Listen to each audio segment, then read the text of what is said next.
2027 උසස් පෙළ විභාගයට පෙනී සිටින දයාබර දූ දරුවන්ට මේ පණිවිඩය ඔබ කලාංශයෙන් උසස් පෙළ විෂය ධාරාව හදාරන්න බලාපොරොත්තු වෙනවා නම් අනිවාර්යයෙන්ම සිංහල විෂය උසස් පෙළට හැදෑරීමට තෝරගන්න ඕනි.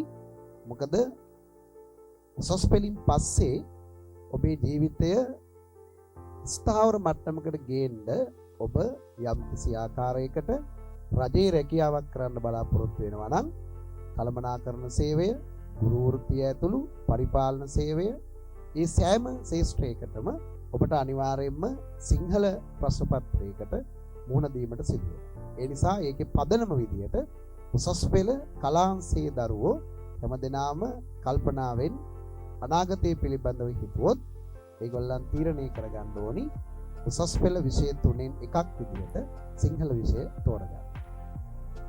රත්නපුර දිස්ත්‍රික්කයේ ඉන්න දරුවන්ට සිසුල්ක උසස් අධ්‍යාපන ආයතනයේ මගේ සිංහල පන්තිය තියෙනවා. අප්‍රේල් 2 වෙනිදා අපි පන්තිය ආරම්භ කරනවා. රත්නපුර දිස්ත්‍රික්කයේ පුරාම වගේ නොමිලේ ප්‍රවාහන සේවයක් අපි සලස්සලා තියෙනවා.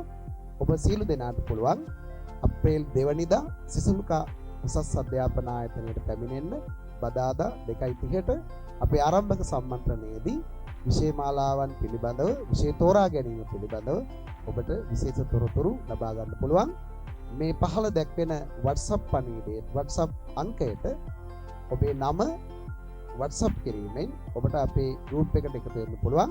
එතනින් ඔබට පුළුවන් විශේෂයෙන්ම ඉදිරියට ඔබ කරන්න ඕනේ දේවල් පිළිබඳ විශේෂ අවධානය යොමු කරන්න, තොරතුරු දැනගන්න.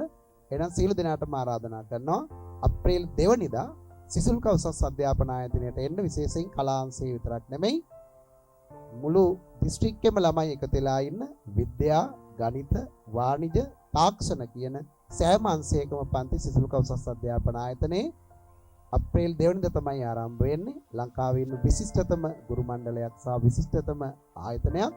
ඔබ සියලු දෙනාට ආරාධනා කරනවා අප්‍රේල් 2 වෙනි බදාදා උදේ 8:30ට සිසුල්ක උසස් අධ්‍යාපන ආයතනයට එන්න. 2027 ඔබ කුමන අංශයෙන් උසස් පෙළ හැදෑරීමට බලාපොරොත්තු වුණා?